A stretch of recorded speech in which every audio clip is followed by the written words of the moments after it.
Hello, I'm Willamina Ranke. I'm the head of Library Systems and Technologies at Georgia Southern University. Today I'm talking about tensions between privacy versus fundamental needs of open educational resources.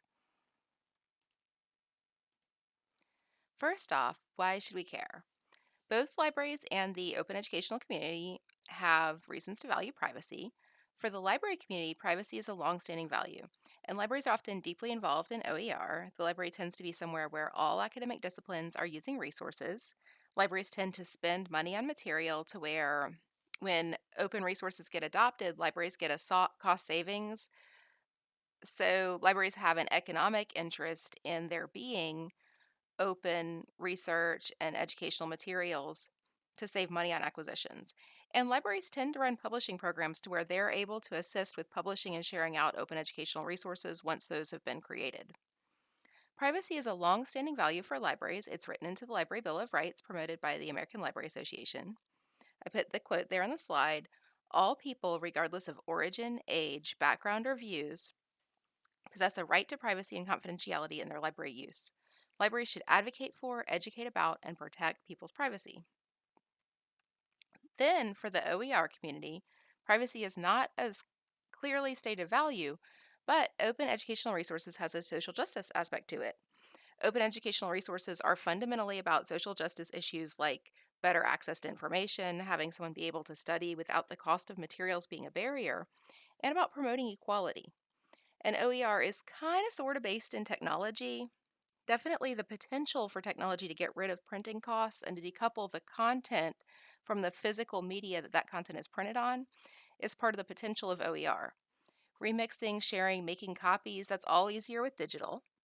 Some of the issues with privacy in our society today are also much easier or newly possible in digital, or they're because of things that are much easier or newly possible in a digital environment. Which brings me to the freemium business model. A common business model in technology is to provide a set of services for free or for a discount in exchange for personal data. That's now starting to be written into law that charging more for privacy is protected and not a consumer protection issue. That's bad for equality and equity. When demographics with more money can buy privacy and people with money can buy that privilege, then privacy will be less important to protect for everyone because people with the most power will be able to buy their way out of regular people problems. Providing a baseline level of privacy promotes freedom for everyone. The first fundamental tension between privacy and OER comes from the need to show the value of OER. Making the open educational resources, creating them, sharing them out, maintaining them over time, and hosting a publishing platform for them all costs money. There's always going to be pressure to justify that expenditure, and probably that is going to be done by showing usage statistics. We want to know and we want to be able to show who is using the OER, how much usage specific pieces of content are getting, and generally to be able to show the value through use. Anyone comparing different publishing platforms is probably going to look at usage statistics as something to use as part of that comparison. Anyone putting out an RFP for a publishing platform is probably going to have a section on statistics. Basically, the advocates who are publishing open educational resources will demand that statistics be built into tools for sharing out open educational resources. And part of getting that statistics is that anyone who is using the open educational resources, looking at the site, looking at those resources, some information about what they're doing and how they're using that material is being collected. So a little bit of their privacy is being taken away. And that's at the request of advocates who are publishing open educational resources. So I put here a screenshot of statistics in Pressbooks. Pressbooks has built-in statistics, as do many publishing platforms. Put here a screenshot of statistics in Google Analytics. Google Analytics is something we all love to use because we can implement it with so many other tools that we have and use it to measure traffic on all kinds of publishing platforms. And I put here a screenshot of statistics in Canvas. So if you're sharing out resources with something like Canvas Commons, there are also statistics available there.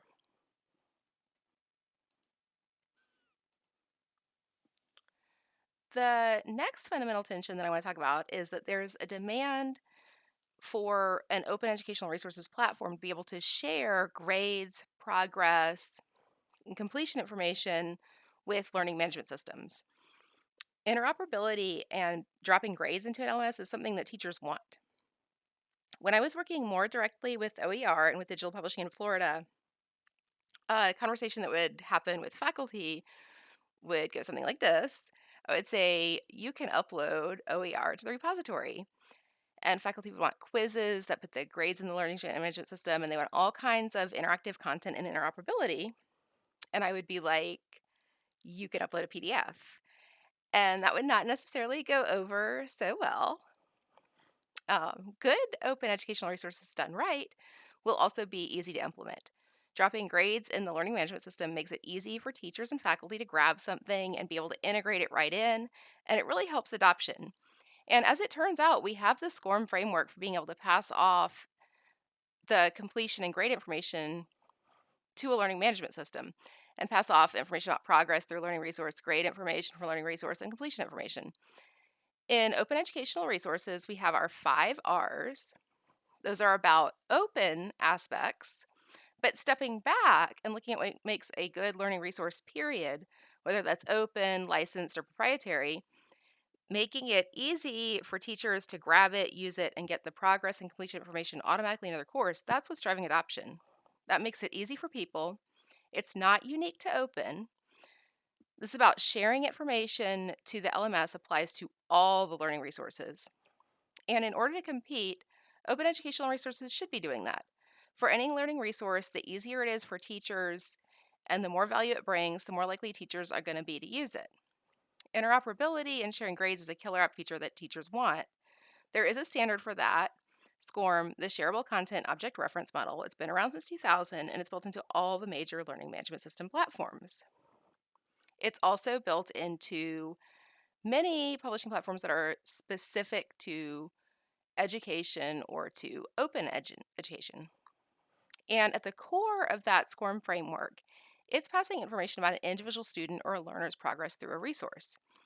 Tracking, knowing who that student is, getting that information, and then sharing that information out, it's a killer feature driving OER adoption for busy teachers.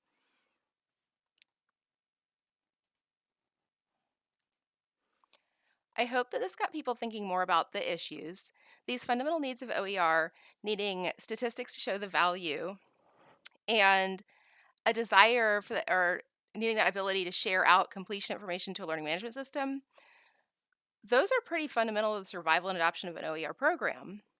My hope is that being more aware of the tension between privacy and social justice issues versus these fundamental needs of open educational resources will get people thinking about how to act more ethically along the way. So, to think about what's the minimum amount of personal information that I need, where that information is going, especially when it's going off to huge data brokers like with Google Analytics, or even many of the vendors for higher education and education in general are large data brokers. And that thinking about this will help people to think about how to proceed more ethically along the way.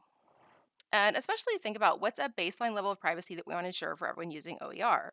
Often, thinking about something and going in with an awareness can bring up questions that lead to small changes with a big impact.